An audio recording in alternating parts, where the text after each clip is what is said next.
This episode of Capes and Lunatics is brought to you by Tweaked Audio. Get awesome headphones, go to tweakedaudio.com and use the coupon code Southgate to get 30% off, free shipping, and a lifetime warranty. Or you can get there through the link on our website, group.com. This is Phil Perich, and you're listening to the Capes and Lunatics podcast. Recording has started. Hello, dear friends, and welcome once again to Super Connectivity. I'm your host, Charlie, the Professor Esser. And with me, as always, is the blue-eyed bomber from the Burger of Pitts. Phil Perich. Hey, Phil. Man, you sound excited to be here today. No, I'm good. Okay. Oh, he tolerates me so well. Philip, okay, let's talk random thought. Today's random thought is Hawkeye broke Batman? Tristan says yes. What do you say, Philip? Is Hawkeye broke Batman? Is Hawkeye really a secret genius, inventive master, and brilliant detective with an uncanny sense of human knowledge and interaction, even though he's always swayed by the bad girls? We're watching you, Black Widow and Catwoman. I mean, if you want to present your argument, but I mean, I've never thought of him as broke Batman. I'm always thinking of him as like, you know, Joe Average, who just happens to like run with superheroes more so than Batman. Well, you see, the thing is, but that's why he's broke Batman. So broke Batman means, so Batman is, well, you know, I was the son of billionaires, so I decided to embark on my life of crime. I joined the circus and learned all the secrets of the underworld. Whereas Clint Barton was like, well, I was an orphan, so I joined the circus and learned all the secrets of the underworld. Also, hey, I can build cool things. And I'm insanely skilled at fighting and ninja stuff and shooting things. So it's like, aside from the fact that, you know, Bruce Wayne has his billionaire privilege, and this is actually specifically why I reject the idea that Hawkeye is broke Green Arrow. Well, because Green Arrow, as we all know, is a sad imitation of Batman. Well, no, Green Arrow's not bad, but he's not, you know, I don't think of Green Arrow as a person who is solving problems on his own. I mean, yes, he learned how to, essentially, Green Arrow learned how to fight and to shoot while he's on an island.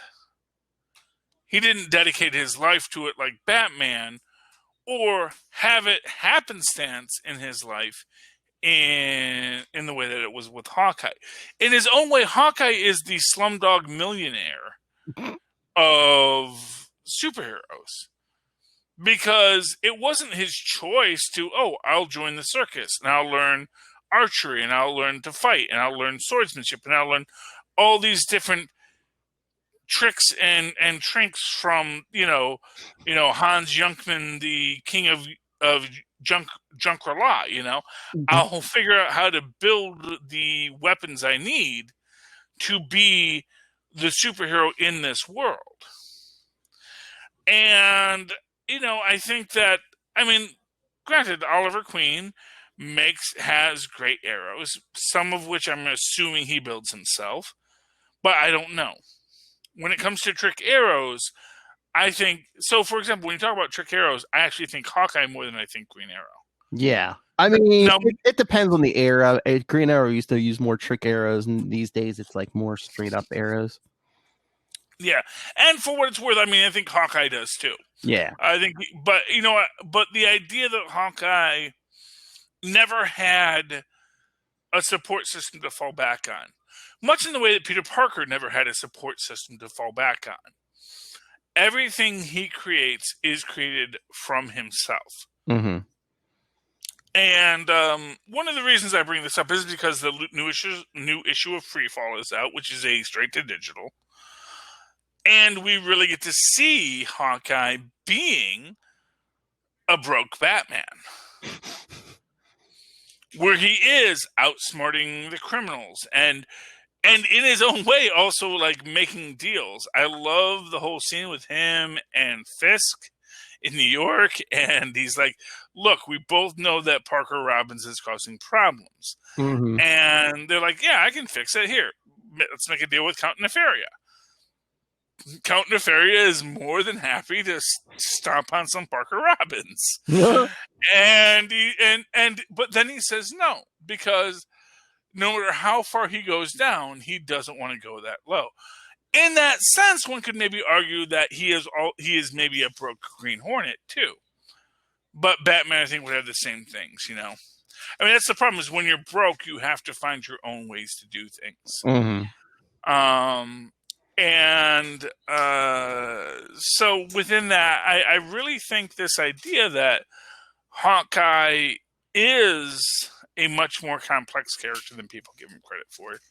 You know, yes, he is the human with the arrows. And yes, the arrows are an odd system of delivery for your amazing toys. But are they? Are they really any more weird than the utility belt that most of these guys are wearing? For what it's worth, the archery, if nothing else, allows you to shoot the arrow from a distance, so you don't have to get too up close. Mm-hmm.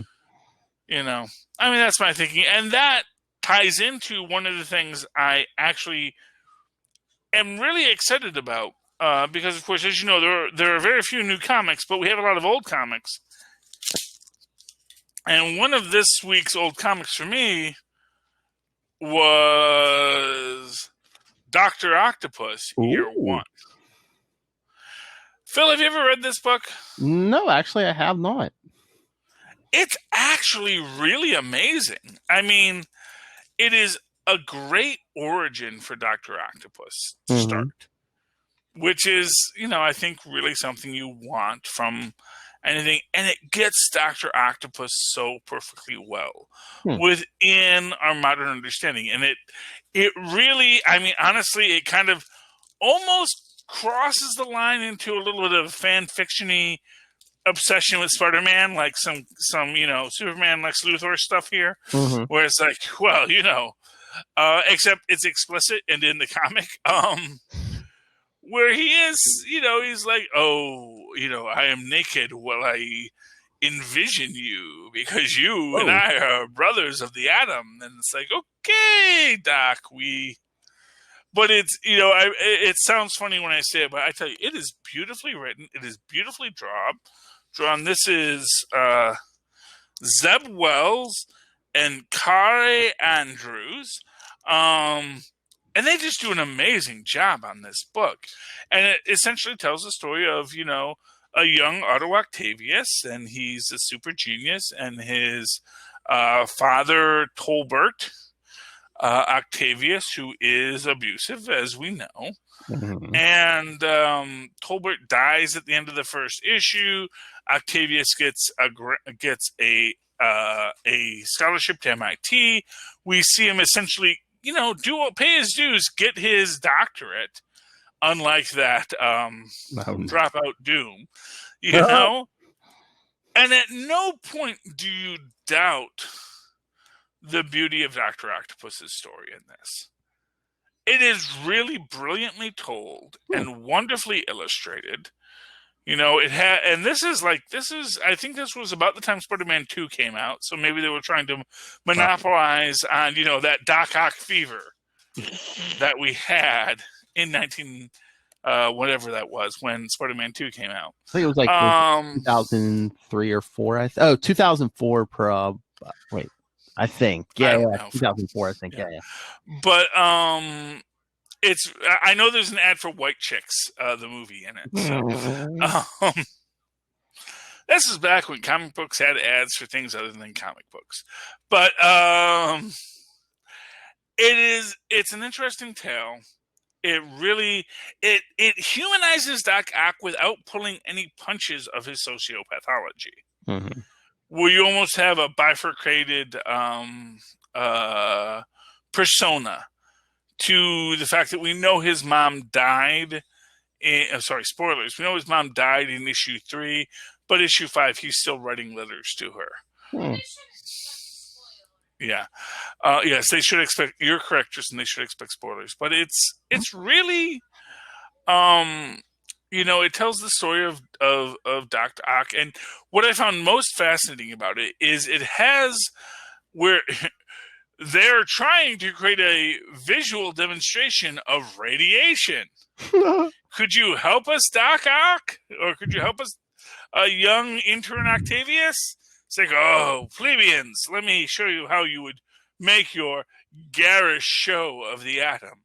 And there's this great thing within it about, like, Octavius's, relationship with the atom and nuclear power and energy of that nature, and this almost romantic feeling he feels towards it.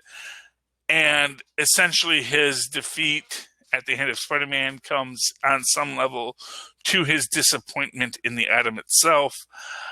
It's beautiful and it's great, but you do have this concept where Dr. Octopus basically creates the mechanism by which Spider-Man gets created, and then Spider-Man's existence sort of inspires Dr. Octopus to create his arms, because there is this scene, again, spoilers, he and his mother are watching Spider-Man on television, and he realizes, oh, Spider-Man must be a cyborg, because he catches that he's using web shooters. So he's trying to understand, what the web shooters are. And then it comes to this amazing fight at the end, with, and it follows, our comic book lore very well. It comes to this fight at the end where Octopus is saying, oh, I can hear the Queen's accent in your voice. And, it does this whole, Hannibal Lecterian sort of dissection to sort of say that Spider-Man is not, worthy of the gift of the atom. And then Spider-Man defeats him. Basically, he tells him, a $15 15 minutes and a $5 chemistry set, and I found the way to defeat you, where he creates a feedback loop within his arms that essentially shocks him. And I love the fact that they have this duality with Doc Ock in this, where sometimes he's mild-mannered Dr. Otto Octavius. Mm-hmm. And he says, oh, I kind of lost my head there, sort of almost like King Tut in the old 66 Batman series, where he's like, oh, yes, I've struck my head, and now, goodness me, did I do all of that? Oh, my, oh, my. And honestly, I am just in love with this.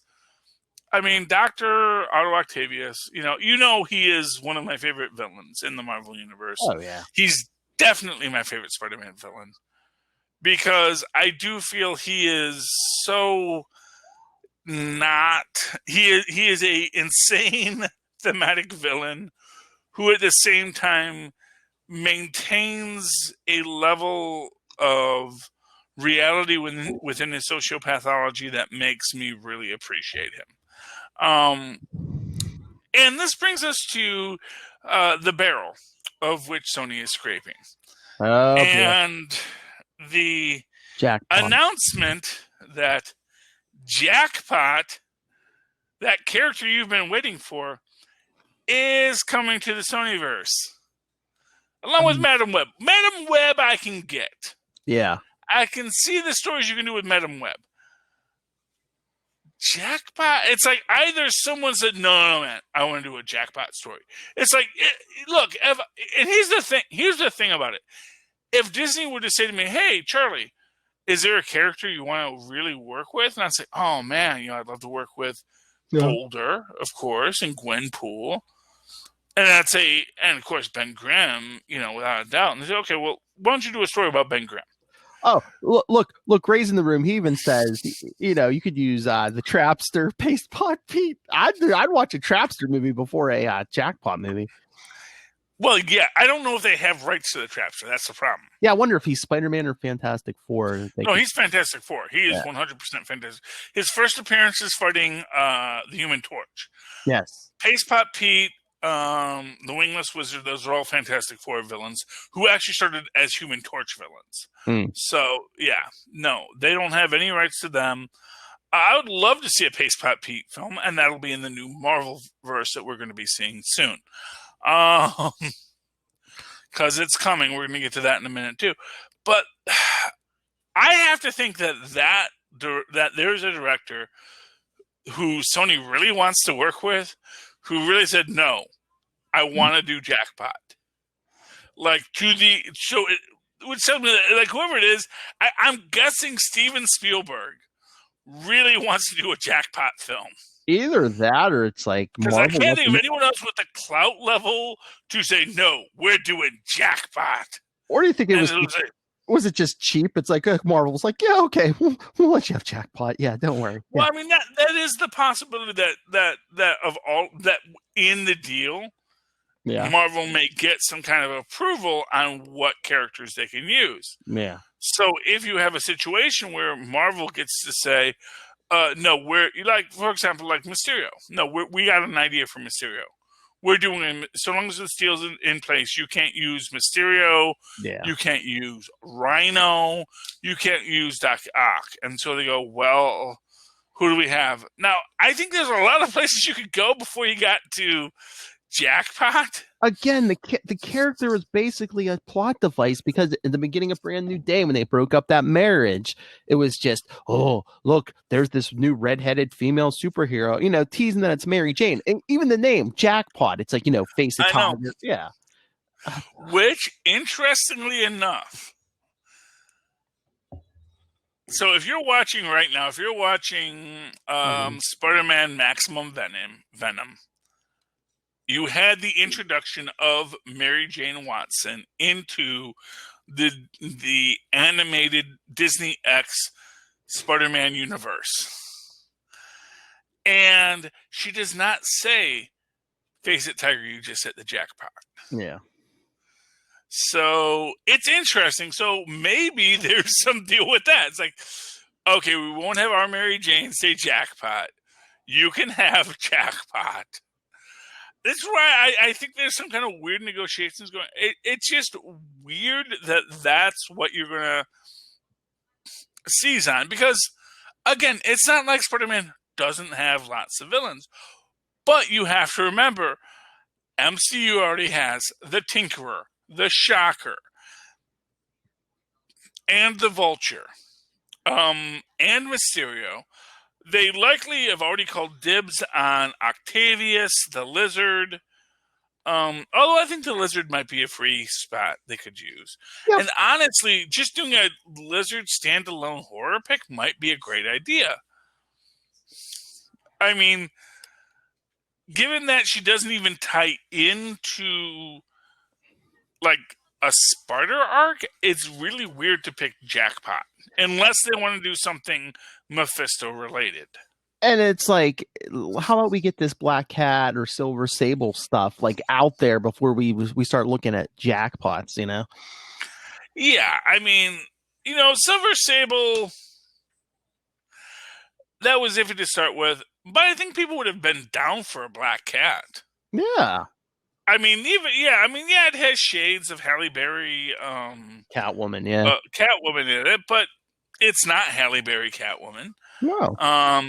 I think, it sounds stupid to say it out loud, but I think they might have backed off Black Cat because she's white. And this idea that, if we do a Black Cat character and we cast a white person in it, I'm just saying how, like, weird people in offices might talk, like, overanalyze things. Because one thing we've seen about offices that are not Disney Yeah. is that apparently people overthink things in bad ways. But again, too, you don't have to cast her as white. I mean, in the comics, Selena Kyle was white, but Halle Berry wasn't. The new Yeah, but then Catwoman they isn't gonna be certainly white. don't want that comparison. Oh, yeah.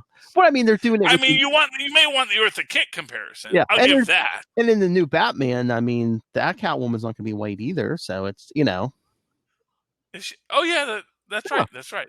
Yeah. So I don't know I don't know why they back. Honestly, I don't know any real reason why they backed off on a Black Cat movie. I think they wanted to do Black Cat and Silver Sable, and then realized Silver Sable maybe didn't have legs for a character. And then why not just develop a Black Cat? But maybe they felt, well, Black Cat needs Spider-Man. But I think that's a bad idea to say that. It's on Venom without Spider-Man. It's like I could see Black Cat without Spider-Man way more than Venom. Yeah, well, I mean, and they did a decent job on Venom, although. Yeah. I mean, I don't like modern Venom in general. I don't like any cannibalistic characters. Well, that's like a real turnoff for me. Anytime people start eating other people, I'm like, dude, that's weird. Well, I don't like a lot in the Ultimate Universe, Tristan. Oh, but yes, the Blob's cannibalism is freaking weird. I don't know, because he's fat, and apparently that's what they thought fat people did. They thought that fat people would eat anything put in front of them. They don't like fat people in the Ultimate Universe. I don't know why. It's a weird place. I don't exist in the Ultimate Universe. It's a strange place to be. When it's like they just like milk that they milked that Venom character to death. Back when they first introduced the character, he would show up maybe once a year. And it's like, okay. But then it's like starting in the 90s, they started throwing miniseries at him and he started getting on. Oh, yeah, because he had a cool design. He was a very 90s character. Oh, yeah. And not for nothing, let's be clear here. It ain't like Venom has lost popularity. They grafted him onto Spider-Gwen. Oh yeah, I mean you got so many variations on symbiotes now. Yeah, Spider-Gwen has one, Carnage. I mean, you had Flash Thompson for a while. I mean, yeah, so it's a character with legs. I have no qualms with Venom in and of itself. Mm-mm. Although I do think that Sony has not done a good Venom. I think that the problem with Venom is he needs a relationship with Spider-Man. Yes. Whatever that, or he needs a relationship with someone other than Eddie Brock. Yes. And I think that focusing on the Eddie Brock relationship is always a problem. I actually think separating Eddie from the symbiote and then exploring a Flash Thompson narrative would be a better arc for that. But I'm not in charge at Sony, and Sony is apparently desperate, like Warner Brothers level desperate, to have something worth watching. And, that's the difficulty for these companies. Because, as we said on our last show, Capes and Lunatics, scroll down,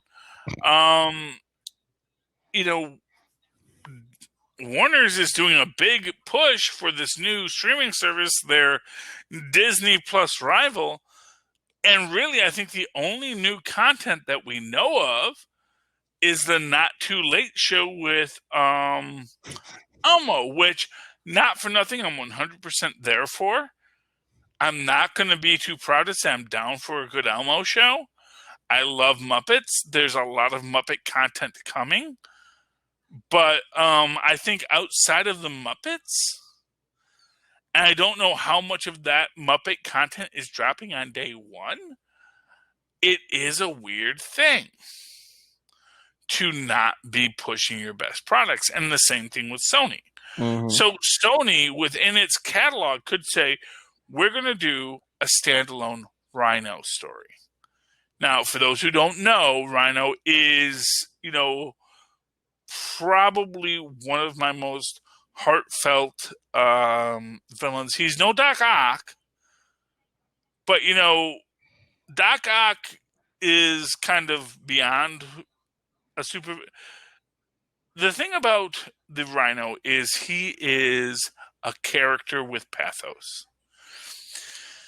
He is a character who made a bad deal, and he wasn't a nice guy beforehand, but he wasn't the worst human being you could imagine. He was like one of the kind of guys who's like, hey, I'm not going to kill a kid. You know, Yeah. I'll kill him. I'll kill his wife. I'm not going to kill their kid. I mean, that there's a line, And I mean, it's not a big line, but dude, let me have a line. And I mean, you bring up the Rhino. I mean, even if they think one villain, who isn't Venom, can't hold their own movie.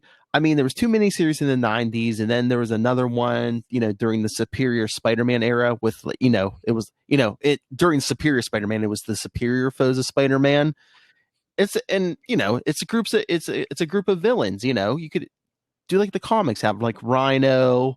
I think they had Speed Demon at one point, so there's your speedster. You have Boomerang. They should put in Captain Boomerang, yes. Well, it's Marvel, it's Boomerang, not Captain. Yeah, but yeah.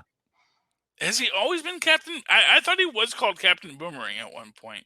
No, DC's got Captain Boomerang. No, Marvel's just Boomerang. No, I know DC has Captain Boomerang, but I thought Marvel, sort of like how they both have scarecrows. Yeah, no, I thought Boomerang was Captain Boomerang for a while. Nah, I don't think so. He actually briefly changed his name, for those who don't remember, to Outback.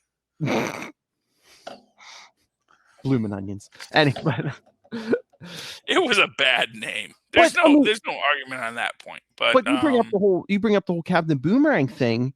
It's like, hey, do a Superior Foes of Spider-Man, make it your Suicide Squad. Sony, do your version of Suicide Squad, but with Spider-Man villains. Well, you know what the problem is they know. Here's the real problem. Here's the real problem for Sony. They know that Marvel will do any of their villains better. So when Marvel says, we want to do, we're going to introduce Doc Ock, we're going to introduce Green Goblin, we're going to introduce all these characters. Sony's like, I don't know if I want to do that character now, because I know they're going to be better. And is it worth us investing in building a Rhino story when we know that Marvel's going to do a Rhino story better than we could ever hope to? And it really is just sort of the creative. The problem is that Sony is bad at what they do, and they know they're bad at what they do. And because they're bad at what they do, and they know what they're bad at what they do, thank you, Sarah. Sarah says true. Because they Blooming Onion Yum. She also likes the Captain Boomerang reference. Hi, Sarah. Because they know they're bad at what they do, they don't necessarily want to blow what they're going to do on what they have. And so, so they look at Madam Web, and honestly, I think Madam Web is the reach for them. I think if they're going to do a Madam Web story, they got to do a 1940s Madam Web. Let's go back to the future with Madam Web and say, "Oh, I see old things, and I'm hot, Madam Web." I mean, exactly. As they do at Marvel. Well, when Madam Web first showed up, she's really old, so it's like you could always do, like you were saying, a period piece. Years before she ever meets Spider-Man. So it's like, hey, why isn't Spider-Man in this? Oh, well, it's decades before they meet. I mean, they could arguably do the Spider Queen, which I think they might. I think Spider Queen might be an open character where it's like tangentially Marvel adjacent. She was like the first character with web shooters. And I could imagine they could actually build a Golden Age Spider-Verse with a Spider Queen and a Madam Web and this kind of weird storyline in that. I mean, there's things they could do. And do you think they're just going through the Rolodex, all the characters they have rights to, and they're like, where can we make money? Because you think is it a question of not if, but when they're going to sell those rights back? Or you think they're just like, okay, let's see what we can Well, make there's money the on now? possibility that, and here's the thing, and this is something Matt Pat went into a whole thing about. If someone buys Sony, they lose Spider-Man whole hog. Mm. So Sony is in this spot where if they get bought by someone else, they don't have Spider-Man. But if they don't get bought by someone else, they can make bad Spider-Man films. Yeah. Or they can make a deal with Marvel to sell Spider-Man back. Okay. So they're in this constant push me, pull you, where they're thinking, okay, are we going to be acquired by someone? Are we going to sell to Disney? Or are we going to try and build a Spider universe? Mm-hmm. And at the end of the day, I'm going to throw this out there. If they're throwing out Jackpot, either they have nothing to throw out or they absolutely know exactly what they want to throw out. And if they're saying, let's talk about Jackpot, maybe there is a Sony universe idea that they are going to manifest some kind of story with Jackpot because she is tied to that brand new day. Mm. Remember, the standalone Spider-Man films are still theirs.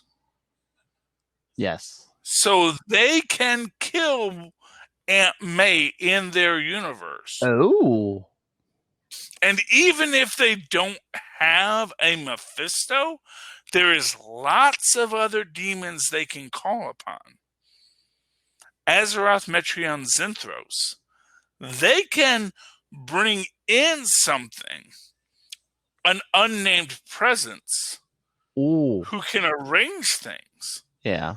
And that is going to bring in a Jackpot. But what if they actually turn the the whole thing with Jackpot, which was a big letdown in the comics? What if they actually make that Mary Jane? Because I mean, look at the MCU. The MJ we have isn't Mary Jane; it's Michelle. Well, that could be an interesting line too. Is if we actually explore an Michelle, who everyone calls MJ, Yes. into a Mary Jane who is Jackpot, that would be interesting. Mm-hmm. We're gonna have to see where they go with that. I mean, there's lots of things we can do there. I'm excited about it, and I'm also worried about it. But that is, as we say, the Sonyverse. It's almost as bad as the DC-verse, but they have a universe that they know what they're doing with it. Let me just see here. Oh, did you want to talk about Ruby Rose? I'm sorry, what? Did you want to talk about Ruby Rose leaving Batwoman? Oh yeah, Ruby Rose is leaving Batwoman, which is after one season. Well, people leave. Yeah. I mean, I don't know what to say about. I mean, I haven't been watching. Here's the thing: since I don't get Channel 11, since I don't get the CW on my TV. Yeah. And I have to go to the CW app to see it. It's hard for me to follow it, so I haven't been watching Batwoman. I mean, it was renewed already for a second season. She was going to get at least one more season. So I mean, yeah. Well, that's the thing is, I got to think Ruby is leaving because she wants to leave, not because they didn't like her. I was reading stuff. I thought it was a little column A and a little column B. I don't know if she didn't want to be there, and because of her attitude, they didn't want her there either. That's a possible. Well, but that here's what I'll say: it's like if her attitude is I don't want to be here, I understand why other people don't want her to stick around. Yeah, I think both sides were grating on each other. Maybe Yeah, but within that concept, it comes down to her not wanting to be there. Yes, it's now if she doesn't want to be there because she didn't like the job, well then Okay, Fred, you knew the jab was dangerous when you took it. Oh yeah, I think Lilith. We brought this up real quick on Legends the other day. I think Lilith was saying that Ruby Rose isn't always the most she's not known to like stick out commitments like long term and stuff. Then why did you hire her? I don't make because she was a big LGBTQ namer. But wasn't like in a negative way? I mean, that was. I don't know. I'm not. Because Lilith said it was a bad thing. It's like, Yeah, okay, yeah. I don't know. I mean, I know she got a lot of hate when they first announced she was going to be Batwoman. A lot of people were like, "Oh, she's not gay enough," or I it's one of those things. Gay enough for anyone in this age. I'm sorry, kids. Everyone's experimenting with heterosexuality at this point. You're gonna have to deal with it. No, I mean, I guess my most excitement about hearing that Ruby Rose is leaving is, oh, well, hey, maybe this will be Rosario Dawson's chance to break into live action DC universe. Yeah, but do you think CW is going to be able to pay the money Rosario Dawson commands these days and deserves, but yeah, well, I just wonder. I wonder if Disney has her locked down. I mean, between she was in the Netflix stuff, and now she's going to be on Mandalorian. I wonder if she's still at the sides of the Disney. In fact, one of the things Tristan made a point to me today was that Ashoka's voice gets heard in that. Spoilers in the end of Rise of the Skywalker of all the Jedi, you hear Ashoka's voice in there as well, and so that could imply Ashoka's dead. Although, as I pointed out to Tristan, death is not death for a Jedi. I didn't say it that way, but I said, well, that doesn't necessarily mean she's dead. It just means that among as Rey became all of the Jedi, she heard Ashoka's voice. That doesn't mean Ashoka's dead. And I don't know, can the Force work differently through time and space? Like if a Jedi dies at a future date, can they, I don't know, Force goes themselves into the past? Yeah. Maybe, because the Force is through all things. I mean, we don't know enough about the Force to know exactly how that's going to play out, So I mean, it's entirely possible that, a person in the future could come back to the past and vice versa via the Force. The Force is eternal and is non-temporal because we know the Force is non-spatial. Yes.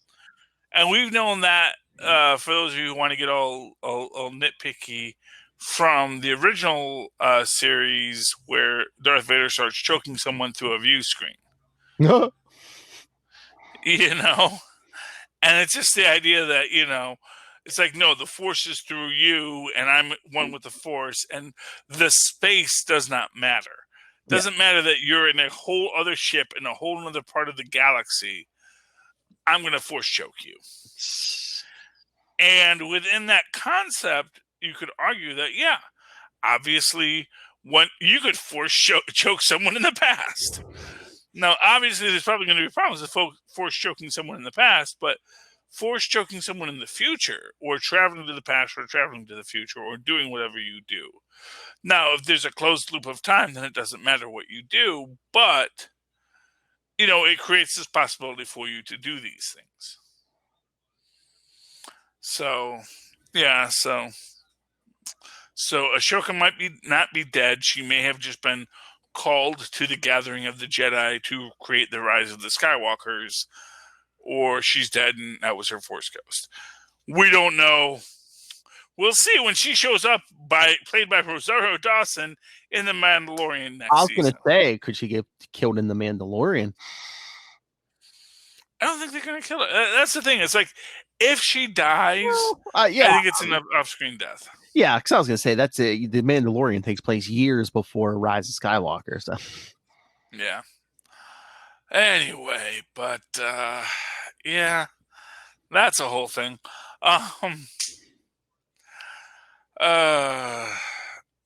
Let's see. We talked Madam Web. We talked that. Let's see. Oh, Russian mutants. I want to touch on Russian mutants for a moment. All right. So we know there's this. How will they ever introduce mutants into the Marvel universe? This is what the kids are saying, Phil. Yeah. And we have a film that's coming up pretty soon about how unique individuals were chosen at a young age to be trained to be super assassins and whatnot. Gee, what if one was a mutant? And this is the thing in Marvel continuity. Everyone's like, the X-Men, the X-Men, the X-Men. It's like, actually, there were mutants all over the world. Well, yeah. And one of the places we had mutants was the Soviet Union. And unlike the U.S., Soviet Union's like, dude, we got we're growing superheroes? Thank you, Chernobyl. Children of the Atom. Well, yeah, that's the other thing too. It's like, in 616 Marvel, yeah, it's all, mutants evolved, but I think in the Ultimate, in Ultimate X-Men, everyone thought the mutants were the same way, but then I think they are revealed eventually. It's like, oh no, the U.S. government, that was like a U.S. government experiment that was responsible for the rise of mutants. That was stupid. Would the movies do that? Would the MCU do that? Here's a good rule of thumb. Unless your name is Gank or Miles, everything in the Ultimate Universe is stupid and should be forgotten. I'm sorry, Gank, honestly, I call Ned Gank right now because Ned is Gank and Gank is Ned, and never the twain shall meet, and Gank is awesome and we love him. Mm-hmm. And Miles is very cool. We like Miles. I think I like Gank a little more than I like Miles, but that's okay. I'm not going to judge Miles just because Gank is better. But everything else in the Ultimate Universe is lousy. Well, as you see, what's these days of Marvel, what's left from the Ultimate Universe? Miles and Gank. Yeah, and Miles' family. Yeah, that's it. Yeah, it's, everyone needs a family, but that's all that survived from the Ultimate Universe. Yeah, because nothing in the Ultimate Universe, unlike the MC2 universe, which still has a beloved existence. That's the thing, is like the MC2 universe, which again is this thing that if Sony really wants to do something, why aren't they telling the Spider-Girl story with Tobey Maguire? Bring back Tobey Maguire as Peter Parker with one-legged Peter Parker, and have that story of him as the dad as Mayday Parker suddenly finds her charisma, And all you need him for is one movie. Kill him off. That's her Uncle Ben moment. Well, yeah. Well, I mean, you could. Then you got to introduce Morlan, and then again they have Morlan in the entire people who eat spider totems for reasons. Yeah. But I mean, there's a whole bag of hammers in that. But I think that's Sony's path. I mean, that way you don't have to deal with Spider-Man. You do Madam Web stuff in the past. You could do the Spider-Girl stuff in the future. That way you don't really. I mean, you can have old man Peter Parker in the future, but you really don't have to deal with current Spider-Man. Yeah, I know. And for what it's worth, bringing Toby back for that. Yeah. I think that's perfect. Toby can grow a goatee. Mm-hmm. I'm sure the man can grow facial hair if you asked him to. And Hollywood, they can always fake it if you can't. Yeah, exactly. And so the idea of Tobey Maguire as Mayday Parker's dad, having Tobey Maguire in that it just seems like a brilliant idea. And Kristen Dunst. I am totally down for bringing back Kristen Dunst as Mary Jane. I don't know if Kristen Dunst wants to do a mom role, but you know what? Do a mom role. Hey, it's not going to kill you, Kristen. Well, you can use the work. So, I mean, what's her face is Aunt May now, and everyone's like, "Oh, it's hot Aunt May," Yeah, well, that's another thing. crazy thoughts. So, among my crazy thoughts of the recent years is, okay, what if we introduce mutants in the Black Widow film? Yes. Because we're dealing with Soviet super soldiers, and like 90% of the Soviet super soldier program were mutants. Mm-hmm. Because apparently, crazy as it might sound, they didn't just let people walk onto nuclear bomb bases in the Soviet Union. They had like strict security on this kind of stuff for reasons.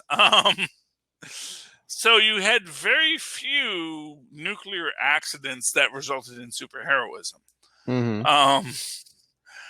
And so most of the Soviet super soldiers wound up being mutants because they didn't want to have to write a whole story about why this person is a mutant. Although they eventually got Perun into it, which would be cool. I would love to see a Perun in, which is basically the Soviet Thor. Yes. I would love to see him wind up in Black Widow. And that's the thing, is like, if we were to, and it doesn't have to be big. It doesn't have to be like, I am Vanguard, and this is my sister Darkstar, and we have these amazing powers. And yes, we were born with them, because we're cool. I would just love to see some files, some things that say, hey, here's Perun, here is Vanguard and Darkstar, and an Ursa Major, or Major Ursus, And Major Vladimir Ursus. And you could always say, parts of this project were stolen by Strucker.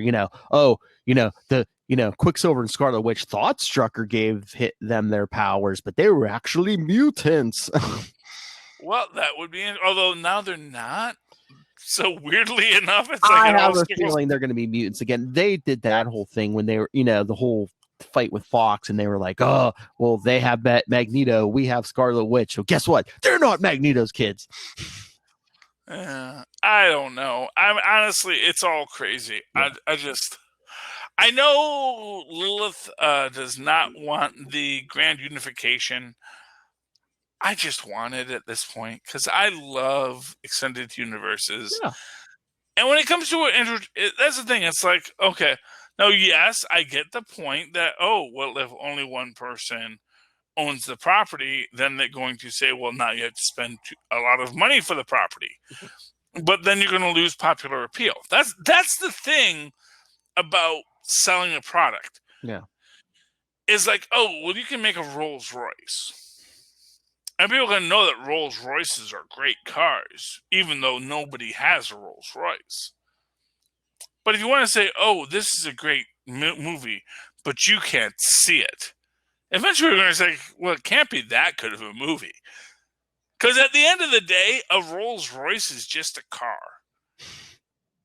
And you just drive a Rolls Royce. Yeah.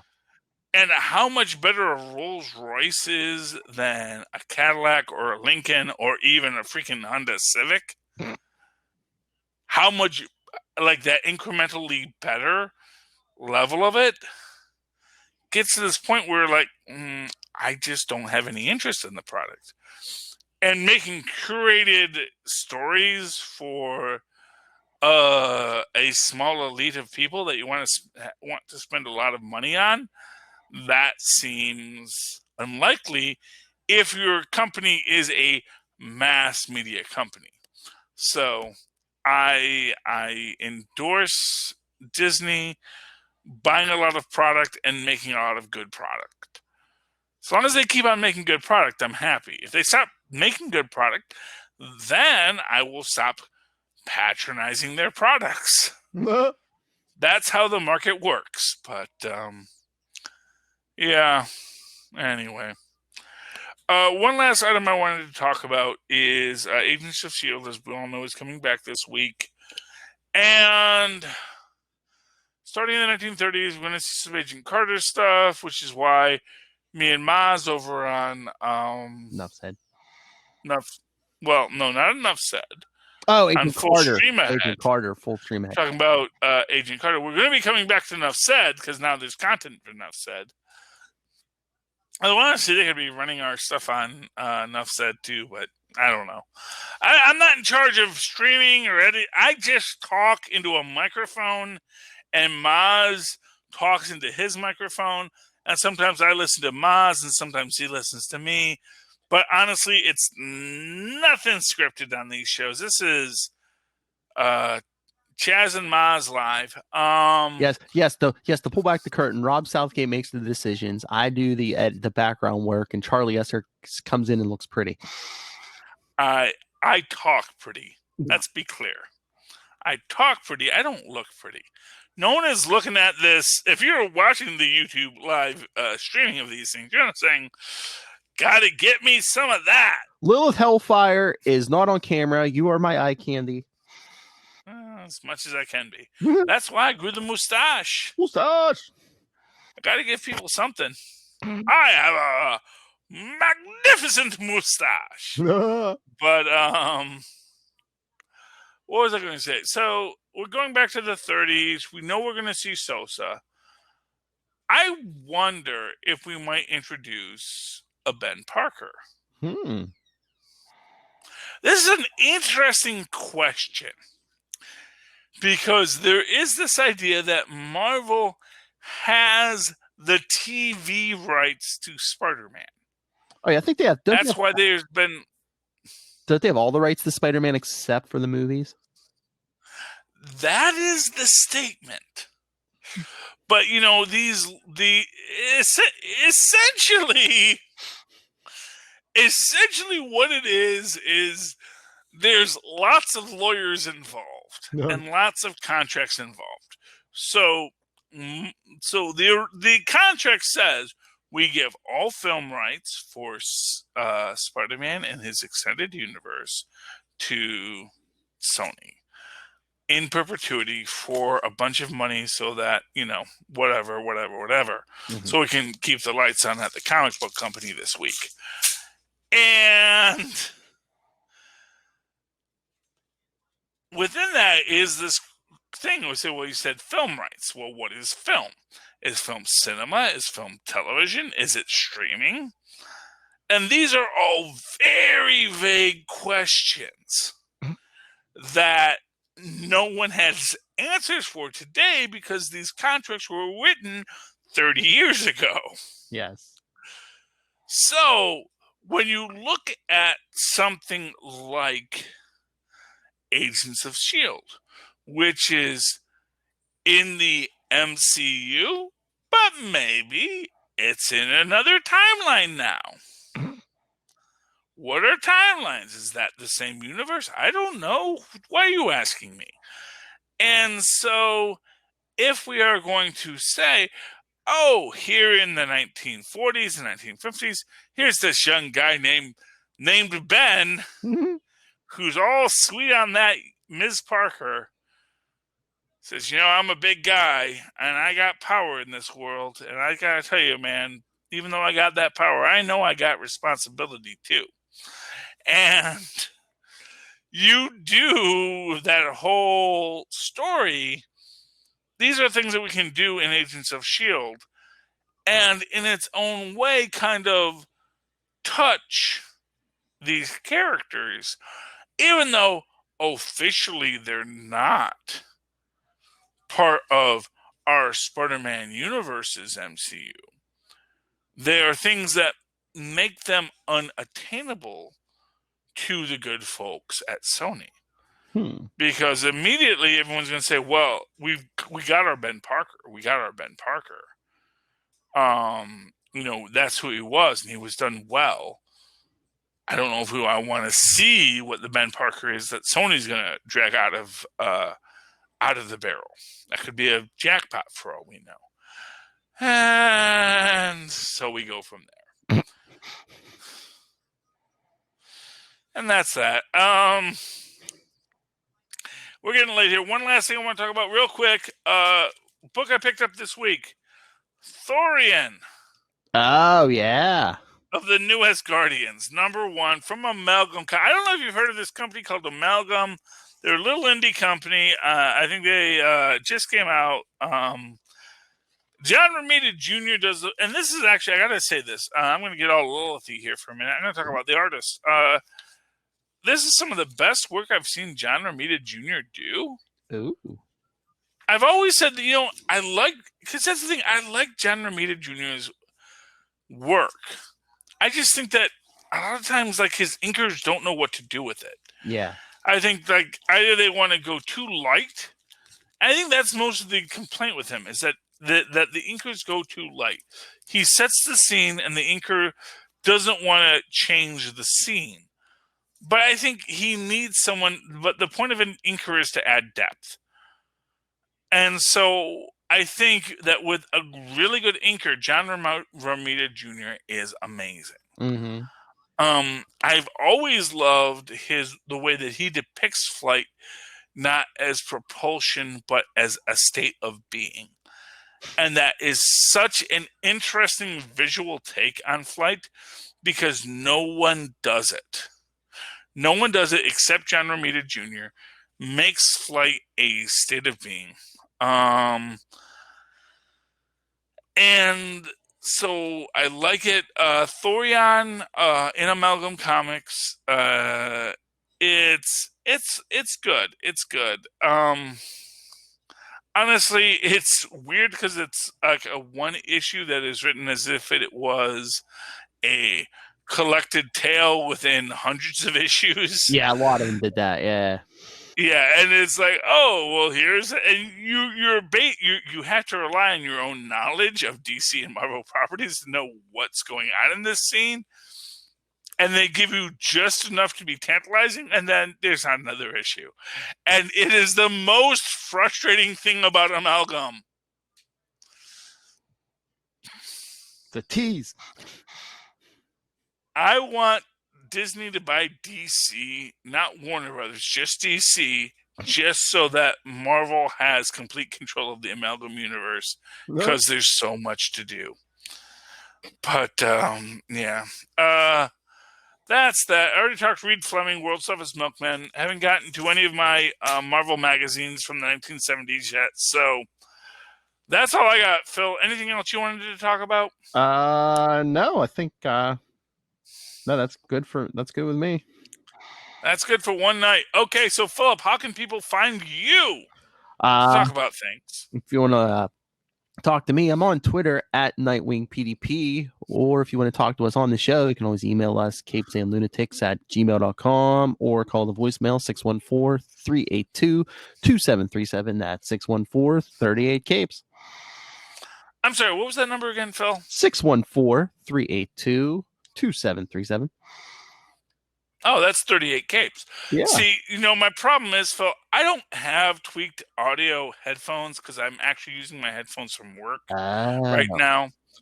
And I often think if I would only buy myself tweaked audio headphones, then I'd be able to hear every clear, crisp syllable you make.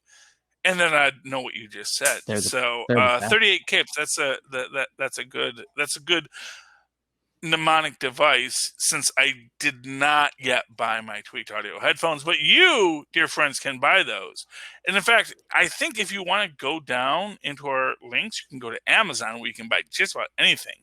I bet you can find tweaked audio headphones there. And while you're there, going through our link through Amazon to get to Amazon, you can probably find Pod Life the book, which is honestly one of the great tomes of this modern age.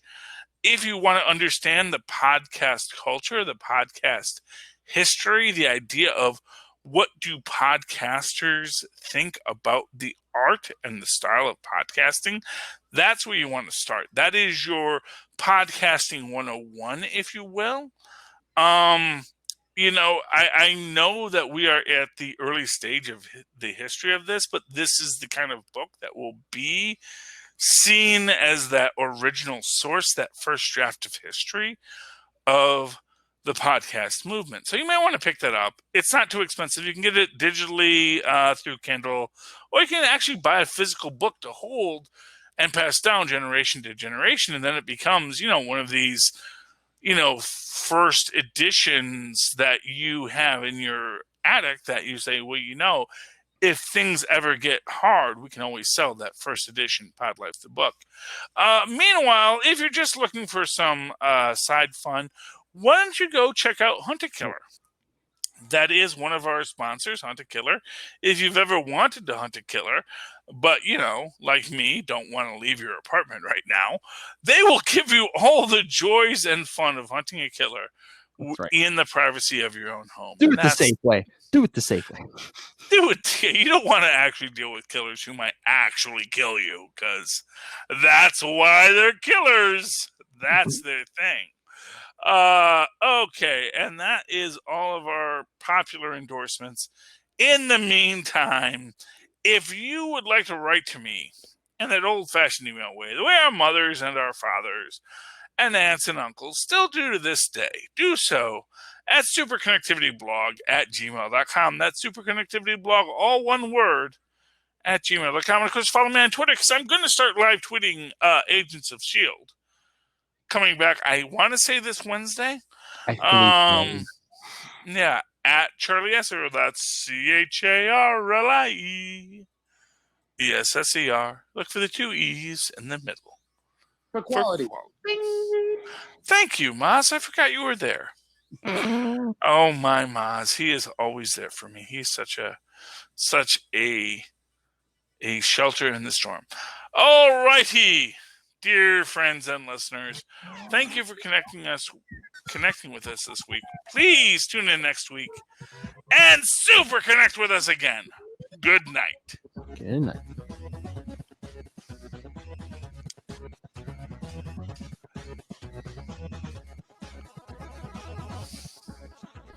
I think that went well. Oh, yeah. So we integrated a lot of mentions of our sponsors. Well, Yes. I think we got the attention. I think between the two shows, we got the attention of Sony and Warner's tonight.